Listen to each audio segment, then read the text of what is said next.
Thank you for joining. Please share. Tell us where you're joining us from. Share in the comment section. Let's see where you're joining us from. Put in your location. Where are you joining us from today?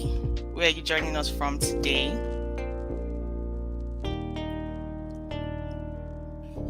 Welcome, everyone. Thank you for joining in.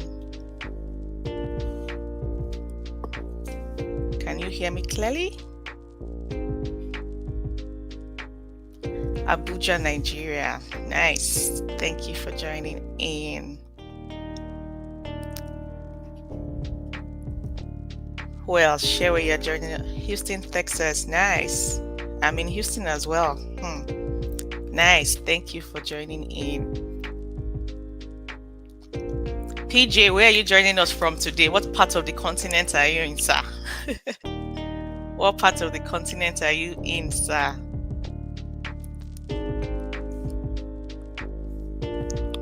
My guest is here, ready to dish out hot to us tonight.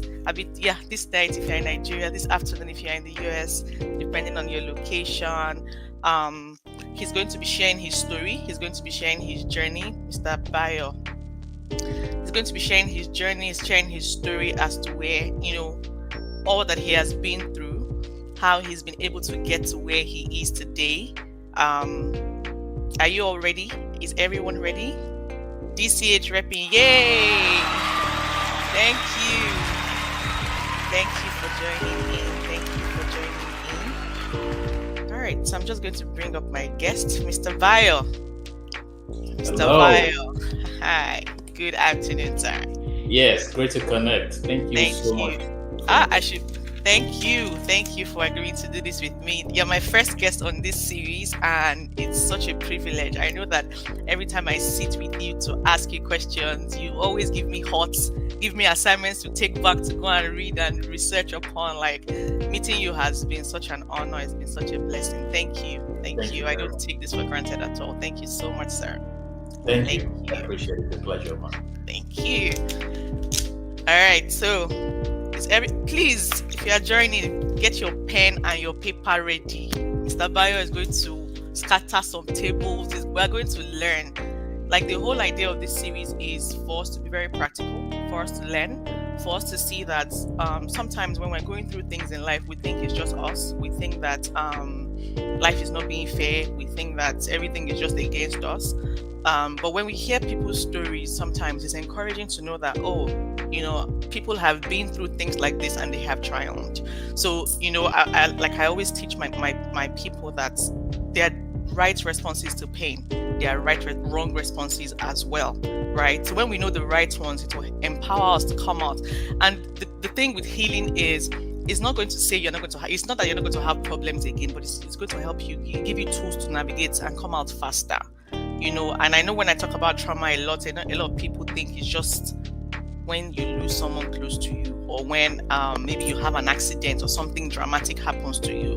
That's not really what trauma is. That's not really what pain is. There's so many ways that it comes into our lives, and people tend to ignore the other ones that we don't know. I mean, that's, lack of awareness. So I'm very big on creating that awareness to understand that sometimes what we think is normal is not actually normal. The example that I like to give is using headsets, right?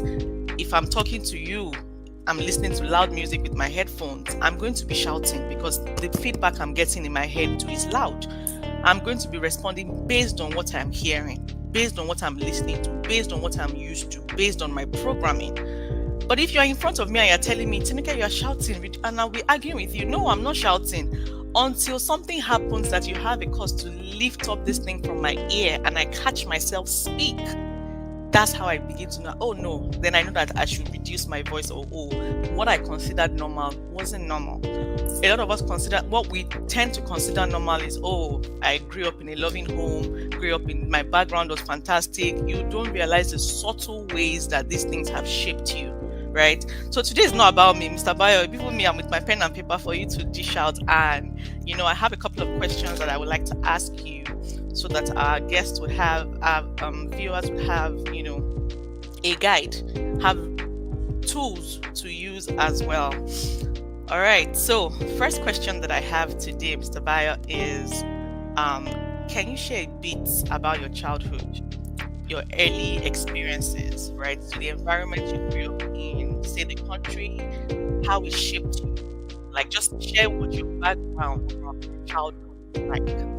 Absolutely. Thank you so much. It's a great pleasure, and I'm excited to be here. Thank you to all your viewers, and special thanks to you for even you had a dream in your heart, and you say, you know what, I want to live my life through my dream, right?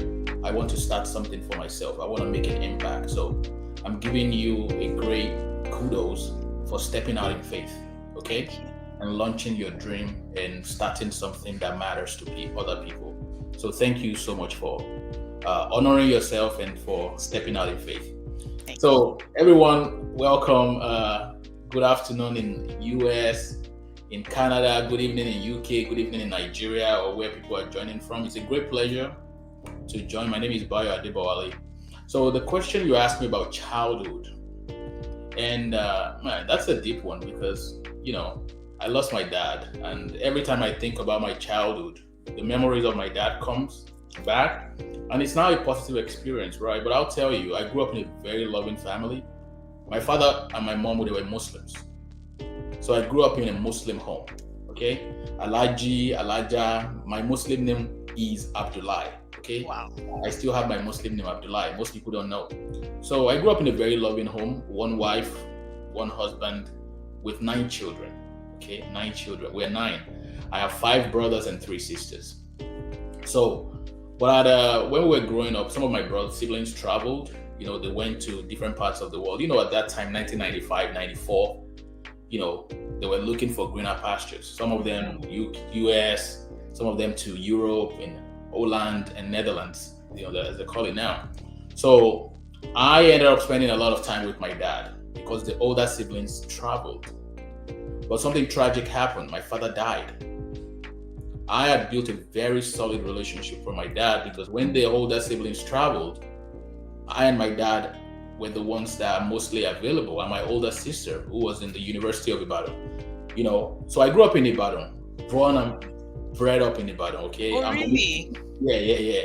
I'm originally from Ede in Osun State, but I can call Ibadan my hometown, because that's what I knew. Ibadan was where I was brought up, where I was raised, where I was formed culturally and spiritually, emotionally, and also having the humility. I realized that being brought up in Ibadan gave me a lot of humility, okay? And I later moved to Lagos, but we're going to get into the story of how I moved to Lagos after my NYSC. But I was brought up in Ibadan bred, and so what happened with my childhood is a great experience, but the loss of my dad shaped my destiny, okay? It changed the trajectory of my life, the loss of my dad. And I really need people to pay attention as I share some of my stories and things I went through, because this is somebody that I've gone very close and attached to, and we share a very good relationship. He was selling generators in Nigeria, so I was always going to the shop. I learned sales, just watching the way he interact with customers and things like that. But then all of a sudden, he passed away. How old were you when he passed away, Mr. Bayo? I was 20. Right, okay. I was 20 when he passed away. Wow. So his passing away was a big blow to me because now I lost direction. I didn't know where to go. My mom was a full-time housewife. So I didn't know where to turn or where to go, right? And I got lost. As in, when I say I got lost big time, okay? I got lost into the world, into different things. But this is my experience going from childhood, and we'll get into more things later as we progress, so I can share with your viewers. Thank you so much for sharing that. Thank you. It's interesting that you say this because for me as well, it was the loss of my son that, after I lost my son in September 2022, and that literally also changed my life. So I can really relate with your story about the passing of your dad. And there was something you said that I loved. When at the time when all of these things were happening, I'm sure you didn't realize how you just said growing up you were always in your dad's shop. with what you do now, I'm sure if you look back, you will see where your love and the passion you have for sales and see how it is now helping you in your line. So I purposely didn't say what you do yet. I want us to build the story to that point, and it's adding up. Yeah, and it's something I've learned. I mean, with my son passing, something important that has helped me through it, and I'm sharing this for people in case you're going through grief, going through loss, is or going through any hard time. The meaning we give to things, I always say this thing: nothing means anything except the meaning you give to it. There are meanings you can give to something that would empower you. There are meanings you can give to it that would destroy you and make you romance that pain and remain in that place of pain, right? The hard truth is, I know when I lost my son at the time, no, when before he passed, right, when he was still battling with his health, a friend said to me, when life throws you lemons, make lemonade from it. I blocked that person because in my mind at the time is, how can you be so insensitive? Because your family is okay. You're not treating, because my son had cancer. And to me, it's like, because you're not battling this type of. So my son was diagnosed. We had to travel out of the country to a new environment. I'm from a very close knit family. I had to leave the country, come to where I did not know anyone, alone with my mom, my kids. I got here, found out I was pregnant. It was hell. Which lemonade am I going to make? How, like, I couldn't make sense of it, and with all that I've, my learnings and how everything happened and pushed me to this understanding how the mind works, understanding your emotions and all the things I do now, right? I now started seeing how it makes sense. It didn't make sense at the time. And that's where my passion is born out of, like, people. Because we are seeing it. The reason why we feel that pain and see it that way is because we're looking at it from that lens of pain. There's something they say that time heals all wounds. Time doesn't, it will just help you cope. It doesn't heal. It's the meaning you give to that situation that changes it and gives that, in the new interpretation, is what will drive you. Like what you said about your dad, how it changed your life. Right, so I'll just let you go on. I just wanted to add that to what you said. That was you've already started spitting fire. So, so with all that you went through with your dad's experience and your upbringing, with how did it impact your life decisions and your relationships? Absolutely. Thank you. And I know, I was aware about, the passing of your child. I mean, when we first met, Yes. what we discussed, and I'm really sorry you had to go through that. Thank you. But like I always say, we can't control the things that happen to us in life. We can't control it. That's right. It's beyond our control. And each time we try to control it or pay attention to it, or try to safeguard ourselves from the things that are happening to us, I realize that people often don't get the correct result they are looking for. What do I mean by this? Your pain is your power. Your pain is your power. So I want people to write that down. Your pain is your power. That's the first thing I need to write down. And number 2, your pain is your purpose. Your pain is your purpose. And as we go into the discussion here, when I say your pain is your power, right? So after the loss of my dad, I was lost. I started drinking a lot. I was going out with boys. We were traveling, hosting parties, girls everywhere. We were Muslims, so we often have this Ileya festival, right? As Muslims, Ileya festival, or even after the Ramadan festival where you fast and stuff, we'll throw big parties. I'm talking people coming in from Lagos, from all the universities like UI, Unilag to come, because we had a big house and it was crazy. And I looked at that time and I'm like, wow, where will I go from here? Things were bad. Like, we were just having fun with life. There was no stopping me. No dad. My mom was a full-time housewife, right? But one of the beautiful things about life is God always has a plan and purpose for everyone. I'm not sure what you're going through now, or what you're believing God for, or how your life is turning out. God is waiting on you. God is waiting on you. So God was waiting on me, okay? God was waiting on me through everything I was going through. Through my partying, traveling. Sometimes we will even travel drunk from one party to another in the middle of the night. Wow. There were at least more than one time we could have died. More than the kind of death that killed that green. I'm not sure if you're familiar with that green. Yes, I was a big fan. I love that green. The kind of death that green died in on that Yaba road where he went under a trailer, we almost died like that. I was the driver. Wow. I was the driver. My friend was beside me, and we had our girlfriends in the back at that time. We almost went under the trailer, and we could have died. The same kind of that green day. That was on Ring Road in Ibadan. God didn't kill us that day because we had a purpose, an assignment to fulfill. And I want everybody to know that if you are still alive right now, if you are still here, breathing, talking, walking, it's because you have not yet completed your assignment. That's right. If you had completed it, God will be done with you. So I'm saying all that to say, as I was going through the journey, God kept impressing on my heart to come closer, to come home. I didn't know what that meant. I had applied for a UK visa when I was in the university, when I was in Boeing, and they didn't give me the visa. I was like, I had everything they needed. I had the job, I had the income, I had everything. I was denied a visa. I was very hurt. It was because my time has not yet come. And I want to tell everybody, your time is coming. But this time around, when I applied for a UK visa, they gave me the UK visa. I went to London. I'm just telling you my conversion story. Okay. Christian. I went to London. A friend witnessed to me. I was a Muslim. I never knew anything about what is grace of God. What is the purpose of God for my life? What are you talking about? He said, pray for the grace of God. I prayed for that grace. And by the time I returned back to Nigeria, everything had changed. Everything changed. So I started to look at the death of my father from the lens of maybe God has a bigger purpose for my life. So I started listening to a message of Dr. Sam Adeyemi. Okay. Called Success Power. He has a show that back then, Success Power, Dr. Sam Adeyemi. And when I listened to this message, he was talking about things like faith, having purpose, believing in God, pursuing your dreams, achieving your potentials.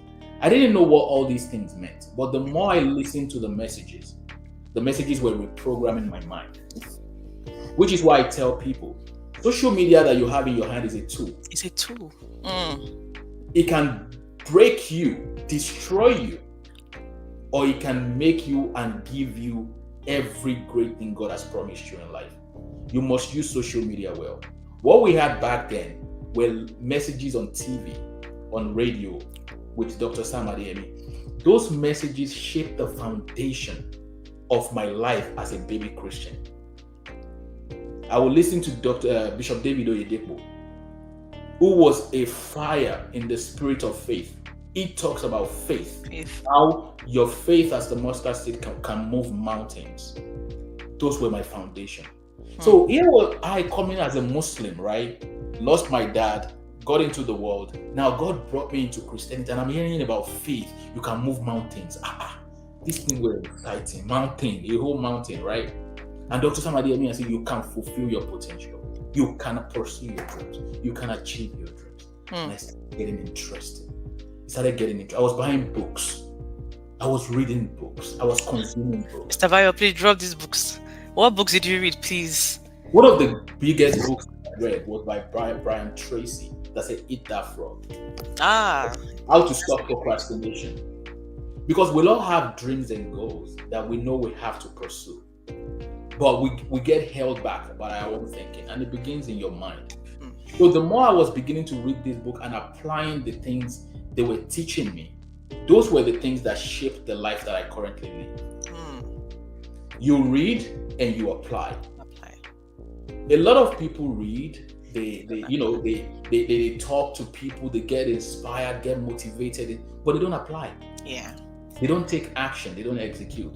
So anyway, back to the question you asked me was all these books and videos and all these things that I was hearing of people of God who have achieved great success now, speaking the words of power and words of faith into my life. They started to shape my identity. That's how I was beginning to understand who I was becoming. I have a quick question based on what you have said, right? So these messages that you were listening to, these people, these books you were reading, how did they help with the pain of the death of your father? What happened was the books and pain. The books did not help with the pain immediately. I didn't know there was a pain. Thank you. I didn't know there was a pain. I was focused on, oh, me and my dad had a great time, and he's passed away. I hope you caught that. I hope you caught that. You don't know there is a pain. Yes. Yeah. Okay. I didn't know there was a pain. I thought I was just living life. It wasn't until I got married that I had somebody else in my life, and she heard me talk about my dad all the time. All the time, I would say, "Oh, Alaji said this. Oh, Alaji said," all the time. Well, that's why I call my dad Alaji, right? That's why I call him, and I still call him that. So what now happened? How I knew I had a pain was the fact that when I was becoming successful, just a little bit successful in the things that I was doing, and success is relative, you know. It is. When I was beginning, I started to feel that I wish I can see this man and give him something. I wish I can be a blessing to him, because I felt he was a blessing to me, not only to me, but he was a blessing to thousands of other people, picking people from the street, giving them jobs, setting them up with a career, blessing women with money to start their small businesses. You know, these things that I was seeing as a child. Like literally, my dad on Fridays has a list of people he gives money to.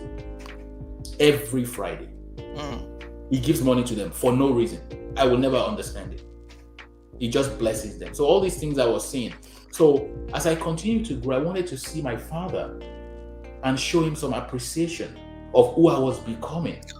Then I started to feel like, wait a minute, he's no more. I can never see him again. Then it started to hurt me. So for everyone going through pain right now, I'm not sure what you have lost. I'm not sure what has been missing in your life or the experiences that you have had. You might not fully know how it has shaped you, but I need you to take time to reflect. Because out of your pain lies your purpose. Beneath your pain lies your purpose. Once you open the layer of your pain and you started to go deeper, it's going to hurt. It's going to hurt. It's like you're cutting through a skin. It's going to hurt you. But your purpose is lying under that pain. And once you realize that purpose, then you begin to tap into your power to turn that pain into your purpose. I'll take that again. Once you cut through the layers of your pain, for your pain, it might be the loss of a father, it might be the loss of a mother, it might be the loss of a child, it might be your boyfriend, your girlfriend, your husband, your wife left you. It might have been something traumatic that happened to you, that you didn't know the effect of those things on your life. I promise you they have effect on your life. But you have to cut through. You have to take time to reflect. Until you do a deep reflection, you will never truly know. And once you do that reflection, more than likely, you will realize where your purpose lies within the pain. Yeah. Because what you went through, there are other people who are going through it. And God has strengthened you, that if you can come out strong, then you have a message for other people going through this. That's right. It's funny that you say this, Mr. Bayo, because I did a video this week. I've not even posted that video. Like, you just encouraged me to post it. So it's like having an emotional, it's like having a wound, right? Let's say you have a wound on your shoulder here, right? And what happens when things like shaping us, the way we grew up, what shapes you, right, is what you saw growing up, what you heard. You know, it's not really by it doesn't necessarily have to be something extremely painful, right? It's just your programming, default programming is what you saw, what you heard, right? The environment you grew up in. Those are the things that shape us. That's how we get our beliefs. That's how we get our values. And because we don't get to question these things to fully understand, we just take other people's opinions and experiences and take it upon ourselves, and then we get formed, and that's how we run. So this wound, right? You just cover it. You think it's normal, so you just wear a jacket. I don't have a jacket, but you just wear a jacket over it. Now, inevitably, right, people will be walking past that arm, and they are going to be scratching it. It's going to hurt you. What's going to happen is you are going to react. People are brushing past that wound, right, that you have covered, right? To every other person, Tinuke is just overreacting. Is it because of this small thing you are shouting? Is it because of this you are doing like this? Why are you always like this? They don't know that there's something that I have covered with my jacket. It's covered. That's what trauma is. That's what pain is. So sometimes it's not that, oh, you might not even be going through anything. Things might just not be going well for you. But it's that thing that you have. Now, I'm going on this journey, taking off that jacket. What happens after that pain is okay, it's too much? I just take it off. And then I begin to last one. A band-aid, and I'll post that video. And you numb it. You numb it by walking hard. You numb it by you having sex every time. Some is with alcohol, some is drugs, while just numbing that pain. But what healing is taking off that jacket, taking off that band-aid, taking off that plaster, and understanding that this thing is not really my personality. It has nothing to do with me. It's just what I experienced. Now dealing with it. Okay, this is my awareness. Move closer to your mic.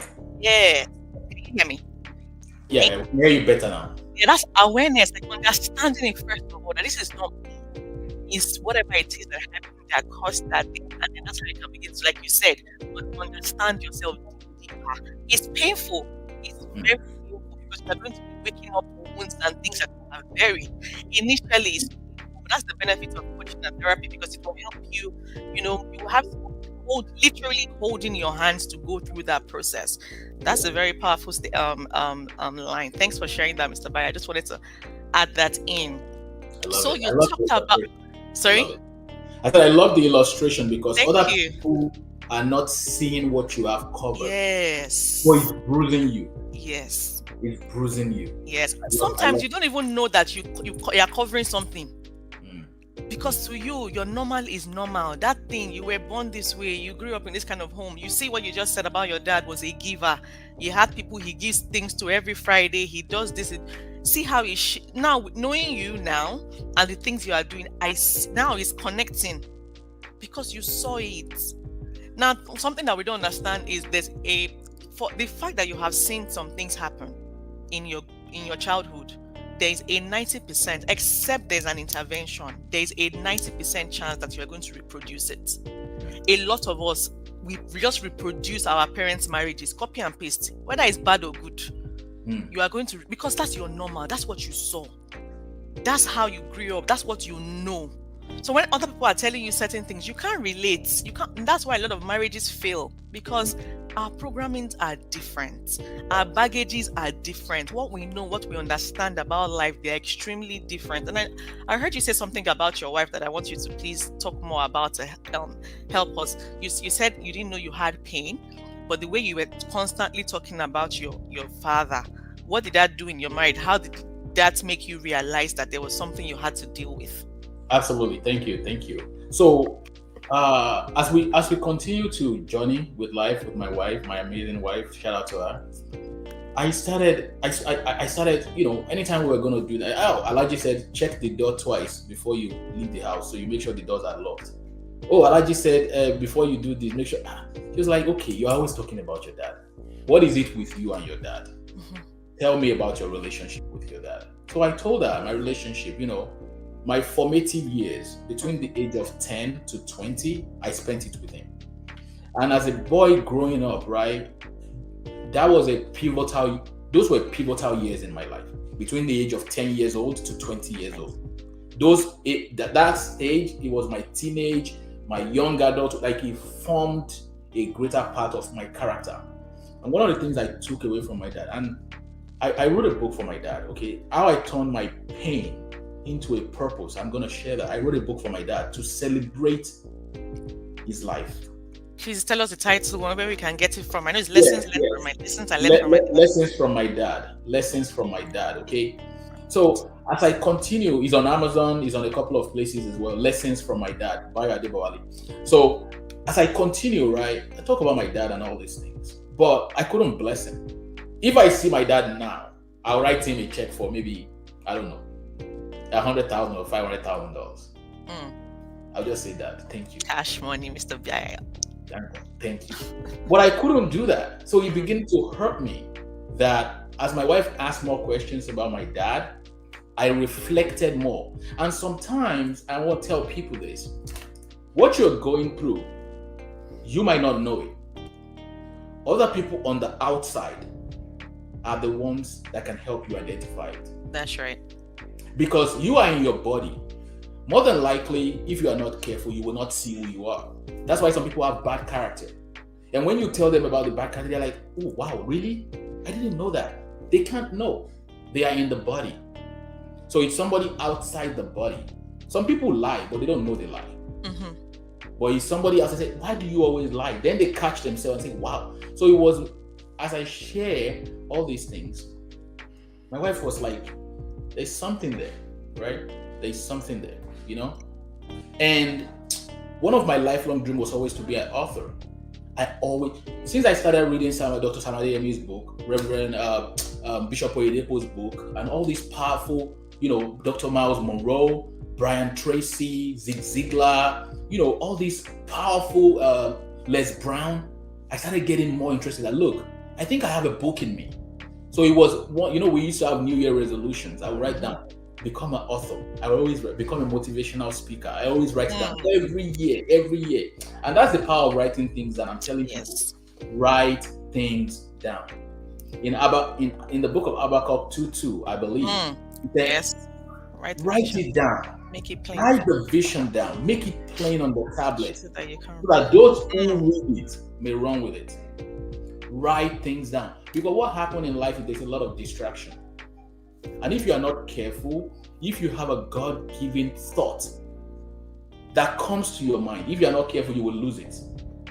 Because we live in a world full of distraction where other things are taking our time and attention, especially if you are on social media. So if you are not careful, you will lose the thought. So please write things down. So as I continue to write these things down, I was looking for a title for my first book. My wife said, you always talk about your dad. Why don't you make it about your dad? I said, say no more. Say no more. So I started to reflect on how was even my journey with my dad. Let me write it. I started writing. I started recording. I started doing this. And as I continue to do that, God was beginning to tell me that, do you know some people, their children died or their father died, but they never recovered from it? Yes. They will always, after 10, 20, 30 years, they will always refer back to, if my father never died. If my child never died. God knows. If my uncle never died. Oh, if my auntie. I want to tell you something right now. Stop that. That's right. God has a bigger purpose for your life than anything you might have lost. What you lost, if you needed it, God wouldn't make you lose it. And I'm flipping your perception right now. I'm helping you to shape the identity of who God is calling you to be. Because God is calling you to a higher purpose. God is calling you to healing. God is calling you to deliverance. God is calling you to fulfilling the purpose He has given you for your life. Yes. And if you don't let go the identity of what you lost, you will never be able to step into what you can gain from God. So I'm telling you right now, if you've lost something very dear to you, very special to you, a spouse, boyfriend, girlfriend, husband, dad, mom, whatever that is, a child, let it go. I want you to embrace the peace that comes from God, saying that if you needed it, you wouldn't have lost it. That's right. That's number one. Number two, we are not downplaying what you lost, but we are simply going to give God all the glory for the great and mighty things that God is going to do by turning your pain into your purpose. We're going to do that. So I tell people this. Everything you've been through, you need to have an identity. You must have an identity. Your identity shapes how you see the world around you. Wow. We have a lot of people now, they don't know who they are. So they let the outside forces dictate who they are to them. Oh, they said I'm a bully. They said I'm snobbish. They said I don't have good character. Who do you say you are? It's very important. Spend time with yourself so that you know who you say you are. And how do you find who you say you are? Go into the scriptures. Who did God say you are? The scriptures, okay, is Mm, where people can find their identity. that's right. If you are lost right now, if you are lost and you are thirsty and you are like, I'm tired of life, how can I not seem to find myself and to step into what God is calling me to? Why am I always anxious? Why am I always depressed? Why am I not happy for other people who are achieving success? It might be an identity crisis problem. Okay, I don't want to go into preaching. Okay? No, but Mr. Vi, it's funny that you say, like, so far, right? Everything that you have said is, I don't even know where to start from. Like, it's been very interesting, right? Because it's funny you say this thing.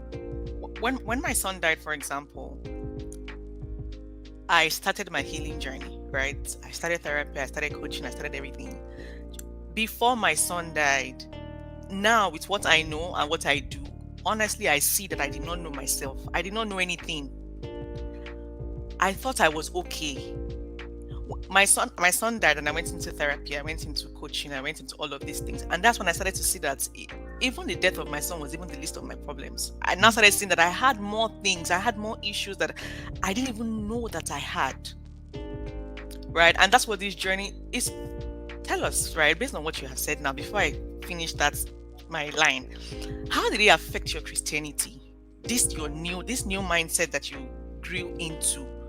Because as a Christian, personally, now, the me now and the me before my son died, and I started this personal development and all of these things that I have done on myself, is as if the Bible means something totally different. Even when I'm reading the Bible, the meaning that I have now is the Bible is such a great life coach that we don't know. But pain, trauma, life issues makes us. So, for example, a lady who doesn't have a relationship with her dad or is afraid of her parents, in her upbringing is just shout, shout, shout. You do this, or you go. I'll not even talk about churches now and religion and everything right now, but it affects the way we see God too, because we expect God Almighty is like, if I can't relate with my father that is here, how much more the one I'm not seeing? But when I started to understand myself, know myself, heal from this pain, heal from everything that I have been through, the connection is different. Can you speak on that? Absolutely, absolutely. Thank you. That's very powerful, because what I realized is that your pain will reflect your identity. That's okay? right. Your pain will reflect your identity. And if you are not careful, it will shape how you see the world around you. Okay? One of the first things I tell people is you must embrace change. You must embrace change. Changing your physical location sometimes. Your physical location. So every time I'm stressed, maybe I'm sitting down right now, I'm stressed and things are going in my head. I say, you know what, Bayo, you have to move from here to another place. What do I mean by that? When you change and you move, okay, your environment becomes different. Who you surround yourself with will more than likely shape your life presently and your future. If you are with people every single day, oh my God, Nigeria is hard. The economy is bad. There will be recession in America. Hey, oh my God, 2024 will be brutal. I bet you it will be brutal for you. But if you are with people who are saying, man, I can see the blessings of God all around me. Look at that new car. This year is my year. I must buy a new car.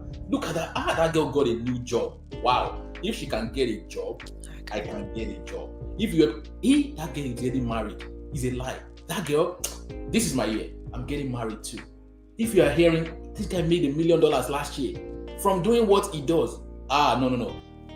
When the blessings are happening to your neighbors, the blessing is in the neighborhood. When joy is happening to people around, the joy is in the neighborhood. But what happened with a lot of people is, because of who we have identified ourselves to be and how we have framed the perspectives of the situations happening in our lives negatively, everything we see become negative.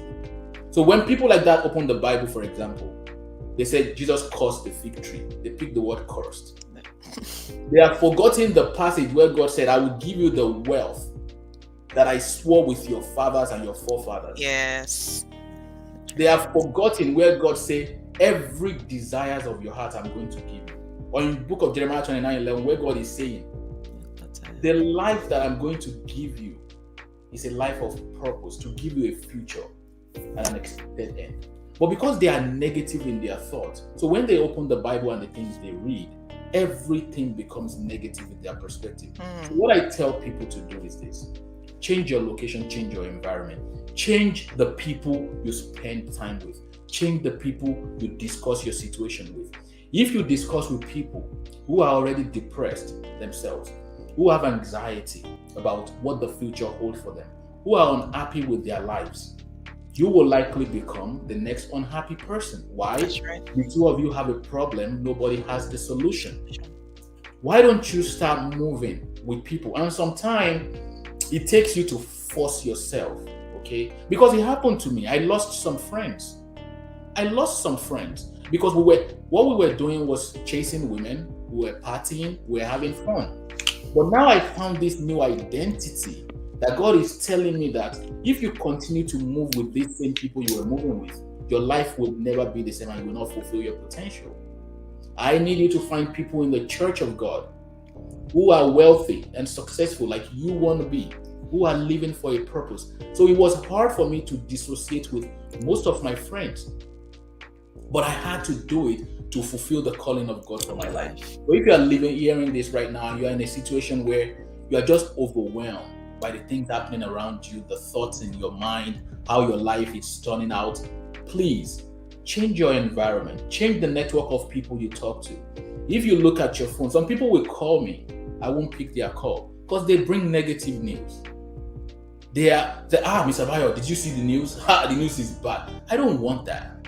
I want people who will call me and say, man, this 2024, we are going to crush it. This 2024, every desires of our heart. And it's this kind of faith-filled people that can bring you out of whatever you are going through into where God is calling you to be. That's right. Thank you so much. Thank you. Something I also wanted you to touch on. So I know you left Nigeria and moved. So there's your environment, like you just talked about, has a very crucial role in your mentality, your mindset. So how are you able to navigate moving from Nigeria, the mindset you had as a Nigerian? You moved to the US. How did it shape you? How did it make things for you when you first moved here? And then how did you grow? Then now, this is the part I now want you to now tell us about what you are doing and who you are now. So give us that journey from when you relocated, your mindset, your how you were shaped from Nigeria. How did you navigate that here to become who you are right now, for us to see that it's possible? Like you said, if God has done something for someone, it's in the neighborhood. And something I always help my clients see is, if one person has done it, it is achievable. Possible. What did that person do? A lot of us focus on what we want. So it's like, an example I used to give my clients is, someone wants to play golf, and you just go and buy all the techie instruments and say, if your mindset is still shitty, you are still not going to learn how. So what are those people doing? It's not about what you want to do. Who do you need to become? What mindset do you have to be able to? So please walk us through that journey. Thank you, sis. Thank you. This is amazing. This is one of my favorite parts ever. This is one of my favorite parts because, I'm so passionate about this topic, this right here. And why am I so passionate about it is because who you are right now and who you have been before, it has nothing compared to the future God is going to give you. That's right. It's not close. Who you are right now, and I'm telling everyone, and I need you to write it down so that you can always think of this day that Mr. Bayo said this. Who you are right now and everything you have been to in your past is nothing compared to the future that God has prepared for you. So, why do I say this? When I moved to the US, I came on vacation actually to the US, and I spent like about 3 to 4 months in the US. And once I spent that time in the US, man, I went back to Nigeria, I went back to Lagos, I went back to Ibadan. I just couldn't function anymore. It's like people were stepping on my feet. I was like, why are you people shouting? People say, Is it not just America you went to, Lanke? But I think everybody is shouting so loud. Like, can you people calm down? I You know. know, the people were like, this one has changed. What is up? I said, man, everywhere I go, the bank tellers are shouting, the bankers are shouting, or you go back. What? They say in America, they treat us with respect. They say, queue up. Everybody know what they're supposed to do. So I realized that my mindset has changed. So what I tell people first is the identity, okay, that you have about yourself, your mindset, I believe, is the most important thing you need to develop first. Definitely. Your mindset. And the reason why I say that is this. I often tell my wife, if we live in Australia today, we will move from the US to Australia, we will be wealthy and successful. If we relocate to Canada today, we will be wealthy and successful. If we will go to UK, we will be wealthy, successful, and fulfill purpose. Anywhere we go in the world, we will be well. Why do I say this? Because I know who I am. So for you right now who is listening to me, right? You have to develop the identity of who God has called you to be. You have to change your mindset.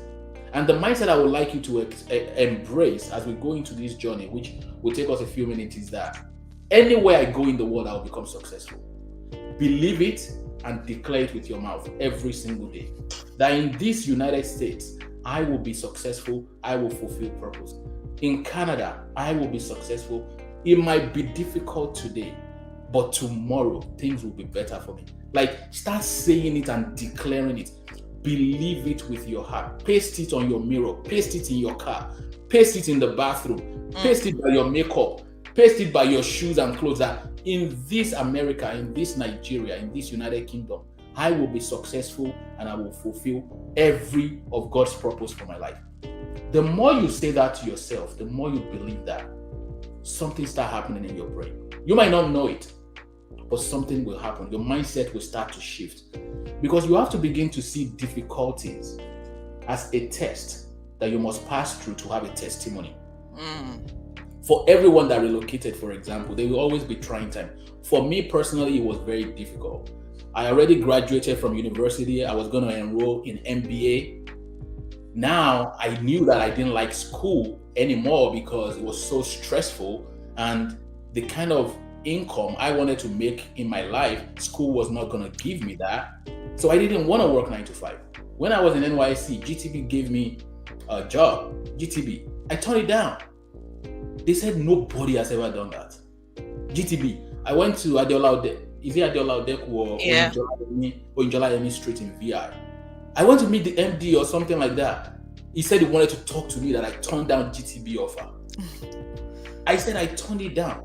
Deloitte now gave me an offer and I went to work with Deloitte, right? But at that time, after I finished all that, I loved the environment. They were very professional, suit and tie and everything like that. But it wasn't for me, because I didn't like to comply with corporate culture. I love to do the things that God puts in my heart. So I registered an oil and gas company that if America works, I'll go to America. If it doesn't work, I'll do oil and gas in Nigeria. So as I was processing visa for America, I was also registering my oil and gas company in Nigeria. So I tell people, always have options. Don't depend 100% on something so that your heart will not break. Have options. So when I moved to the US, I realized it was so tough. My brother came to me and said, you have to go back to school. I said, what? I didn't want to go back to school. He said, I know you are in business, you love business and sales and stuff, but go back to school. And it was the biggest decision of my life. Aside marrying my wife and giving my life to Christ, this was probably the best decision of my life, to go back to school. Because now I went back to school, I started with engineering. I didn't like engineering. I wanted to become petroleum engineer. It was very abstract. So got into nursing, and I love nursing. Because I was going to be a doctor, but I had to spend 8 years in school. I didn't want to spend 8 years in school. So I became a nurse and a nurse practitioner. To cut the long story short, I experienced a lot of difficulty. As a matter of fact, there was no papers, right? So I couldn't even go to school. A friend of mine was encouraging me that, hey, just apply to school and just do it. I said, man, bro, I don't have papers. What if they didn't? He said, they can't arrest you. It's not a cop. And I encourage people to step out in faith. Step out in faith. If God is putting something in your... Do you know that I went to school? By the time the lady was registering me for school, she said, what's your social security number? I said, oh man, I already told this guy I don't want to go to school. I don't have a social. You know what the girl said? Don't worry, I'll put your phone number. Oh, wow. Yes. She Wow. put my phone number as my social security number, and I was going to school with my phone number as my social for years. But that's a story for another day. So I continued in school. I graduated, became a registered nurse, bought a house, stable, family is good. I became a nurse practitioner. So the journey for me was, and I tell people this, is that as you continue in your trajectory, your journey, right, you must first become stable. Get a job that gives you stability. That dream that God gave you, you are still going to fulfill it. It's a matter of time. Right. What happened with a lot of people is because they are not stable, their mind is not going to be in the right place. It's like somebody that is hungry and you're telling about purpose. Purpose is not what is next. Give me food, let me eat. So your stability is your food, because now you are not worried about how the bills are going to be paid, whether your kids are going to have clothes to wear. So you must be stable first. So I tell people, get a 9-to-5 job and get stable. Don't jump the gun. Abroad is different from Nigeria, because abroad the bills come every 2 weeks. Every 2 weeks the bills are coming. So once you are stable, be careful of working overtime. America and these first world countries like UK, America, and Canada, they are programmed for workers, for people to work very, very hard. That's the way their society is built, for people to work hard. Don't be trapped in working hard. I'm not saying don't work hard. I'm saying don't work overtime, because you still have a passion on something you really, really love to do. You have a purpose to fulfill. So when people work too much, 60, 70, 80 hours, they lose themselves. No time, yeah. There's no time for anything else. There's no time for their husbands or their wife. There's no time for their children. Yes. If they don't have time for husband and wife and children, do you think they will have time for purpose? Do you think they will have time for passion? So they lose that. So I had to catch myself. When I started working a lot, and I would go to all these events and seminars, which is why, again, the people you hang around with, the rooms you are going into, they shape who you become. I would start hearing these people talk about purpose and passion. And here was I working 50, 60, 70 hours and tired. So I knew I had to cut back. Just to cut it short, I had to cut back on the hours that I was working, so I can now start creating time for the other things God was calling me into. I was literally in nurse practitioner school, and I was in real estate school at the same time. It was tough. I was in the same school, like I would study this one, but I knew that real estate is what I really, really wanted to do. I would leave nurse practitioner, go back to real estate, study real estate, write the exam, then go back to nurse practitioner, because I knew that if I do the hard work today, my life will be easy tomorrow. That's right. If you don't do the hard work today, if you don't do what is difficult today, your life will be hard tomorrow. But if you do what is difficult today, your life will be easier tomorrow. Thank you so much for sharing, Mr. Bayo. Thank you. So in all that you have shared now on this journey, especially since you moved to the US, and I know that you are one of the top 5 real estate gurus in Houston, right? You said so. Don't be humble. There's no need. So, did you have to work with coaches? How did you get to where? So, the things that you learned. So, I know you said you went to real estate school, but and you attended seminars and workshops and things. But did you have coaches? I know you talked about mentors, and I know that that's something I always share as well, that I'm very big on, especially when I do my programs as well. There's a module that I help people with mentoring, like mirror. You are skipping steps to be, so who that person, the people that you are looking up to, they don't even have to know you personally, but you just read up on them, like what attributes do they have, what do I need to, like. So my question is, did you have coaches, did you have mentors? How did you navigate that space? Absolutely, thank you. So man, the greatest investment you can make in life, period, is in yourself. That's right. The greatest investment you can make in life is in yourself. My mentors got me here. My coaches got me. Like the where I am right now, they got me there. Where I am going, I have found bigger coaches Coaches, that's who right. are billionaires. I'm telling you that I'm sitting down with a billionaire and say, "Excuse me, sir, give me soap. What's Mm. tell me something." He said, "Okay, pay me $20,000. Pay me $30,000. I'll give you everything I have."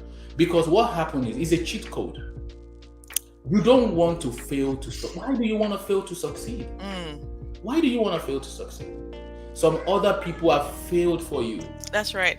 I have failed for you. Tinuke has failed for you. I have a coaching company. Tinuke teaches people because you don't need to fail to succeed. Mm. Whatever your mentor, your coach has gone through, now you can have a cheat code on that. Oh, sorry. Hi. I'm coming. When I finish, I'm coming. Go and make me my seat. And close the door. Sorry about that. You know your kids so well, Mr. Bayo. Remember when we were planning the time, you said this was gonna happen. She's like, I haven't seen this guy in a very long time. I wonder where he is. I'm very close to my children. So thank you. So what I was saying is your mentor and coaches have failed for you. You don't need to fail to succeed.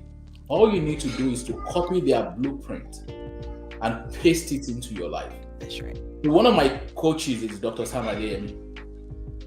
I don't need to spend 30, 40 years trying to figure out how to do life, how to have a purpose and ministry. When I can copy Dr. Sam Adeyemi's blueprint, I'm going to tweak the blueprint to fit my life and what God is speaking to me. But I am not going to wait to try something and fail at it, try something else. So when I started going to real estate school, I also started to go to real estate investing classes. Real estate investing classes is different from real estate school to become an agent because it's a hidden, this is how billionaires became billionaires and millionaires became millionaires. So they don't share a lot of information in the open. So I had to be going to, I'll buy a ticket to like Atlanta to go and attend a conference, pay $500, pay flights, pay hotel, pay this. People couldn't understand it. And I'm telling you, when you step out in faith on what God is calling you to be, not everybody will understand it. True. A purpose-driven life is an individual journey. It's not a group journey. A purpose-driven life, a success-driven life, which are the two important components of my life, it's not even for my wife to understand. Because God did not speak to my wife about my own life, my own dreams, my own struggle. He didn't tell my children. God only told me. So when you step out in faith and you are investing in yourself, hiring coaches, hiring mentors, some people, you are wasting money. Why will you pay this guy $5,000 or $2,000 or $10,000 when you can try it yourself? You can go on YouTube and watch videos. However, what will it take you? I call it cost of inaction. The cost of inaction to pay a coach is far greater than the return on investment of you not paying a coach. That's right. So make sure in your journey, whatever, and every area of my life, I have coaches and mentors. Every area, spirituality, I have coaches and mentors. In my finances, I have coaches and mentors. In my emotional life, when things are going spiral, I have coaches and mentors. In my physical life, my physical body, which is working out, going to the gym, I have coaches and mentors. Are you getting me? Yeah. So you must be able to invest in yourself so that your life can be a total package. That's right. I often say this, life can be a total package. Yeah. You don't have to suffer in one area. And you don't have to suffer in one area. You can have it all. You can. And we have been programmed in this world to believe that it's not possible. That's simply because of what we are hearing and seeing. It's actually possible to live a fulfilled, balanced life. So your coaches and your mentors, they got me here. They are going to get me where I'm going. And they are the greatest investments I have ever made in myself. Thank you so much, Mr. Bayo. Thank you. This has been so enlightening. Thank you. And something that as I round up, something that I just want to share with everyone, like Mr. Bayo said in the beginning, I know we always hear it, knowledge is power, knowledge is power, knowledge is key. See, I always say it, applied knowledge is what is power.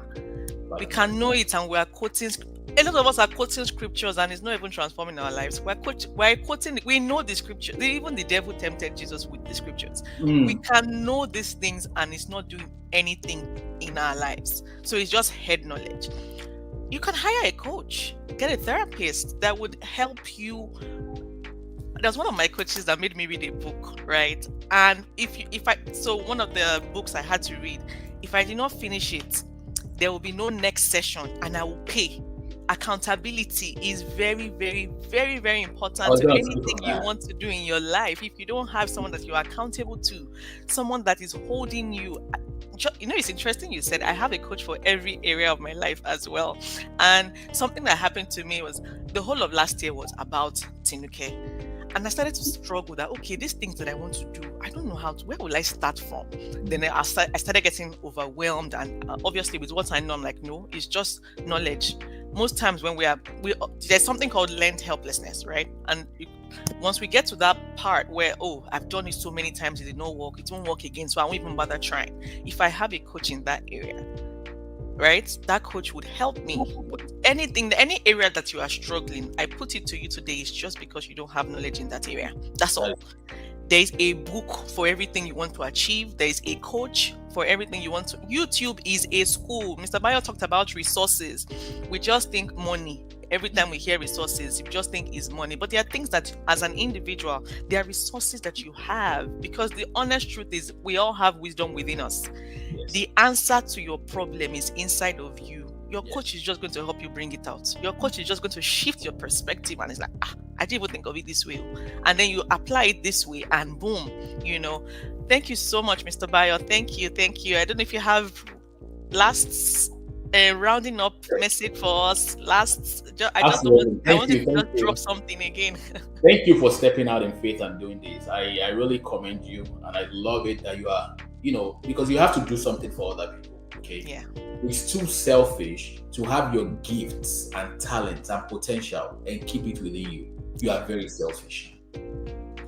Some other people's lives will not be blessed if you don't step out. When God put gifts and talents in us, right? It's not for us. We can't consume it. Your shoes and bag, for example, how many can you wear? Your clothes, dress. There will be a party tomorrow. So I still have to go and buy new clothes. Mm-hmm. You have maybe 30, 40, 50 in your wardrobe. Give some out. Give some shoes, give some bags, give some clothes. What am I saying? Give your gifts. Dare to dream. Dare to pursue that. Dare to step out in faith.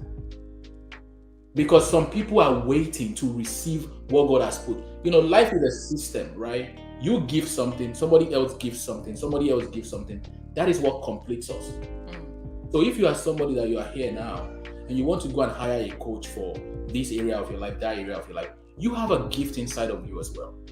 You have talent that you can give to the world and people will pay you for that.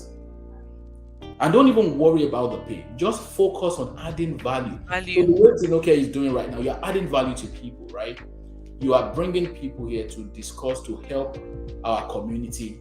The way God will reward you is beyond bounds. You might never begin to imagine. So thank you for saying that. And I was going to say this before I go, is last year alone, we spent almost $30,000 on coaching, personally.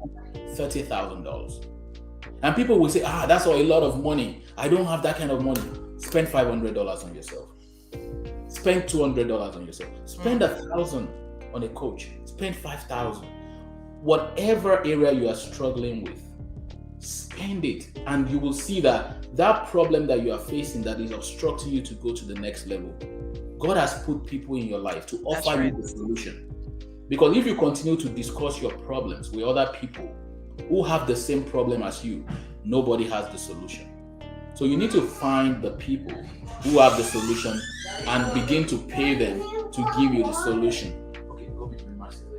So finally, before I go, right, I wanted to you mentioned accountability. Yeah.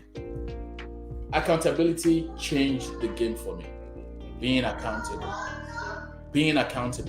So this is what I want to tell. The last thing I want to tell your people is this. I want you to attach a monetary loss to you not doing what you say you are going to do. And I need you to write it down. Attach a monetary loss to you not doing what you promised to do. So my accountability partner is my wife. I will tell my wife, oh, we are going to do this year.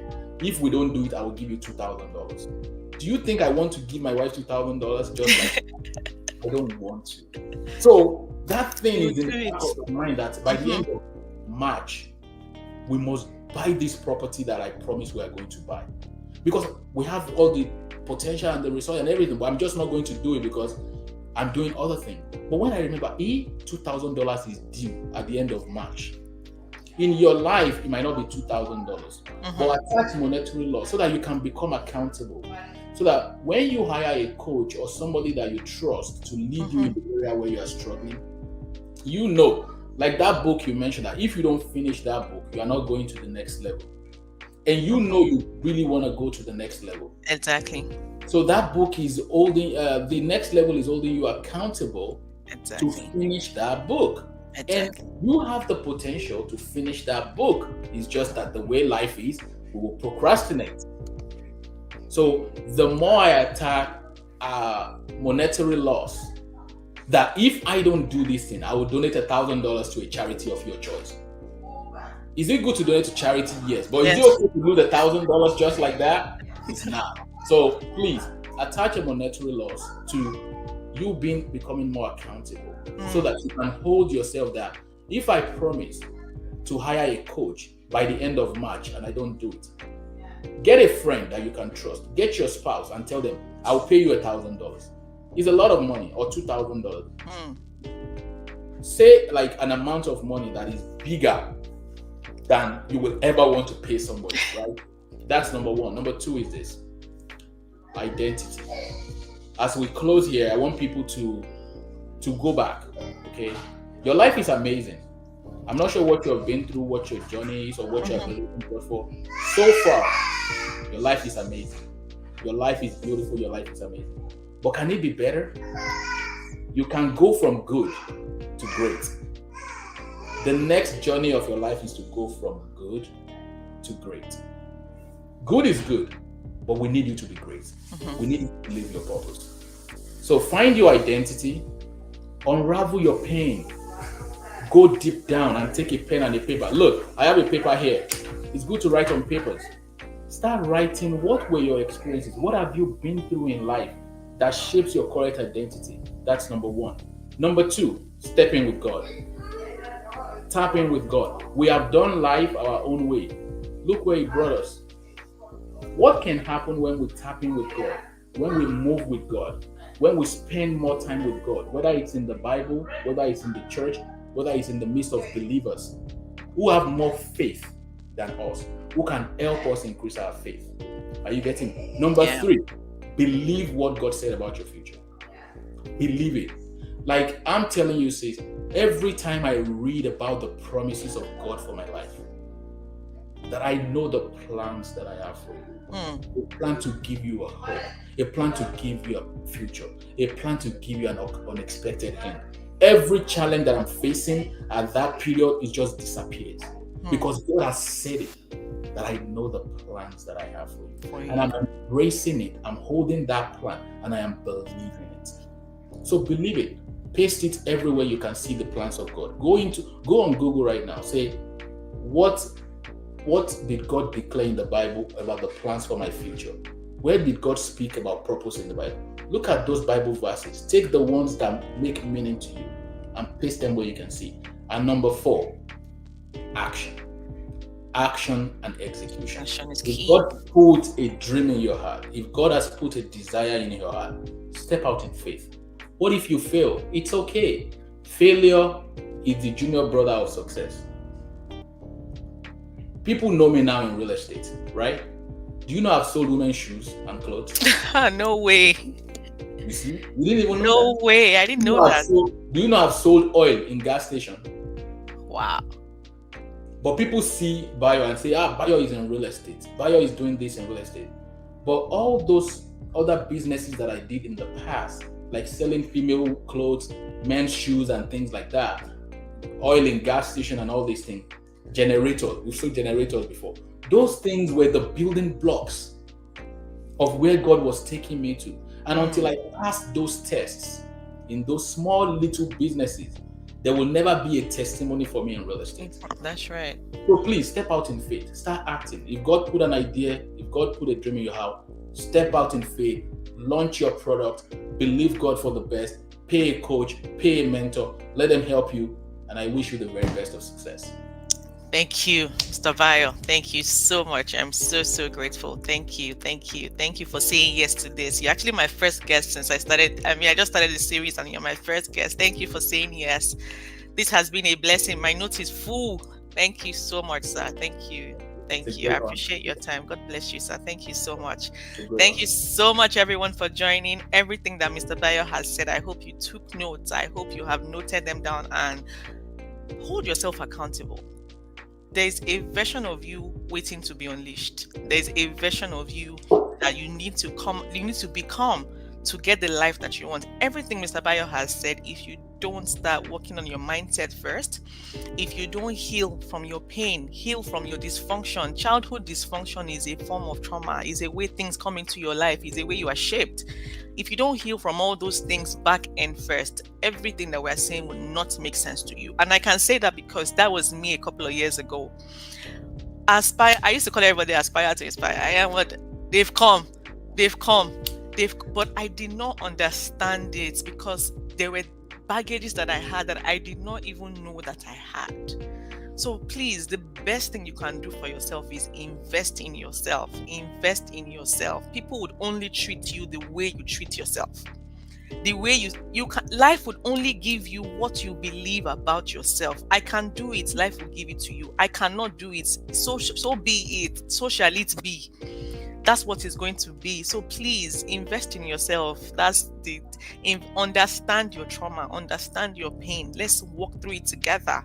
And then, so all of these things I'm doing now, like I said, before my son passed, life was good. I did not know that I had problem. I didn't know I had baggages. And it's like you want to run, but you're carrying a backpack with stones inside. You can never go far. You don't even know that you are carrying that weight. So let's help you drop that weight first. Then you can fly, right? Then you can achieve purpose. Then you can even understand what it is God even wants for you. Thank you so much for joining, everyone. I'll see you again next month. I'm bringing someone extremely powerful as well. I'll be announcing him soon. Thank you so much. I hope this has been worth your time. Thank you. But please, most importantly, action is key. Please, everything that we have said today, if you need someone to hold you accountable, please. Mr. Bayo is a great coach as well. If you want to go into the real estate space, understand finances, please reach out to him. Mr. Bayo would always answer you. He's busy, might not answer you immediately, but he would always answer you. Reach out to him, enroll for his programs as well, and buy his book. I'll post the Amazon link to his book now after we end the live so that it will transform you. Thank you so much once again, Mr. Bayo. Thank you for Thank having you. me. Thank you, sir. Thank you very much for joining, everyone. Enjoy the rest of your weekend. God bless you. Bye. Bye, everyone.